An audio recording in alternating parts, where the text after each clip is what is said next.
Hello everyone, Sanskrit digital classes bye आरती ma'am में आपका स्वागत है। उम्मीद करती हूँ आप सभी की तैयारी बहुत बेहतर चल रही होगी। तो हमारे चैनल को प्लीज़ लाइक कीजिए, सब्सक्राइब कीजिए और शेयर कीजिए अपनी तैयारी को और बेहतर बनाने के लिए। चलिए हम देखते हैं प्रश्न। इससे पहले हम हिंदी का जो प्रश्न है KVS यानी कि केंद्रीय विद्यालय संगठन का जो भर्ती परीक्षा 2003 का था, उसमें हिंदी का जो ऑप्शन क्वेश्चन थे वो हम आपको सॉल्व करा रहे थे। तो 1 से लेकर 15 तक हम प्रश्न आपको करा चुके थे। अब आज 16वां प्रश्न है, वहाँ से हम शुरू करते हैं। 32 तक अभी आएंगे, फिर इसके आगे और भी कराएंगे। चलिए प्रश्न 16वां देखते हैं। उच्चारण का संधि विच्छेद होगा। तो उच्चारण का संधि विच्छेद क्या होगा? उत धन चारण। क्या होगा? उत धन चारण, ये होगा आपका उच्चारण का संधि विच्छेद। 17वां प्रश्न है, रसोई घर में कौन सा समास है? तो रसोई घर में आपका तत्पुरुष समास है। कौन सा समास है? तत्पुरुष समास है। नील गाय, नील गाय में कौन सा समास है? कर्मधारय समास है। कैसे पता चला?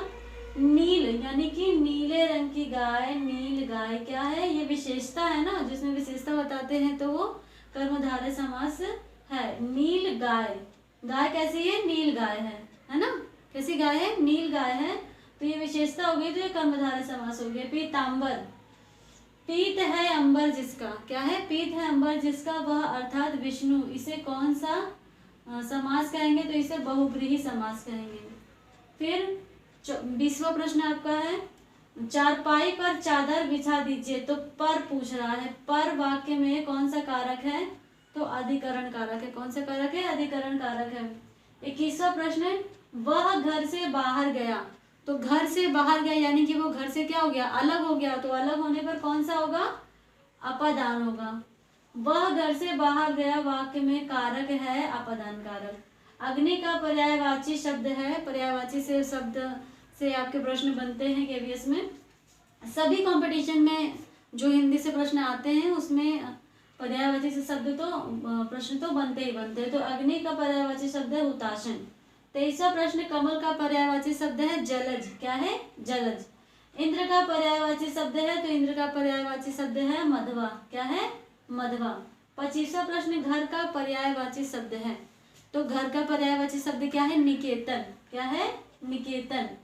ये एक ही मात्रा है, ठीक है।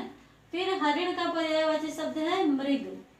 उपकार का विलोम होगा, तो उपकार का विलोम होगा अपकार। क्या होगा? अपकार। फिर 28वां प्रश्न, आगत का विलोम होगा अनागत। क्या होगा? अनागत। सापेक्ष का विलोम होगा निरपेक्ष। क्या होगा? निरपेक्ष। फिर उसके बाद स्मरण का विलोम होगा विस्मरण। क्या होगा? विस्मरण। अत का विलोम होगा इति। क्या होगा? अत का विलोम इति। जिसमें संदेह ना हो को कहेंगे, क्या कहेंगे? असंदिग्ध कहेंगे। तो प्लीज हमारे चैनल को लाइक करें, शेयर करें, सब्सक्राइब करें। हम अपने चैनल में आपको प्रतियोगी परीक्षाओं की ज़्यादातर प्रैक्टिस ही कराते हैं, क्योंकि प्रैक्टिस से बहुत अच्छी तैयारी आपकी हो जाती है। जब भी आप किसी भी परीक्षा की तैयारी करें तो सबसे पहले उसके प्रैक्टिस सेट देखें, उसको एनालाइज करेंगे क्वेश्चन कहाँ से बन रहे हैं। उसी तरीके से आप जब उसको प्रैक्टिस करते जाएंगे तो आपके पर डे कुछ ना कुछ प्रश्न आपके तैयार होते चले जाएंगे और आपको पता भी नहीं चलेगा कि आपकी पेपर की तैयारी इतनी अच्छी हो गई है। तो अब ज़्यादातर परीक्षाएं CBT मोड पर होती है, कंप्यूटर बेस होती हैं। तो हमारे चैनल को प्लीज़ लाइक कीजिए, सब्सक्राइब कीजिए, शेयर कीजिए और अपनी तैयारी को बेहतर बनाइए। Thank you so much and bye bye. हमें देखने के लिए बाय। Thank you.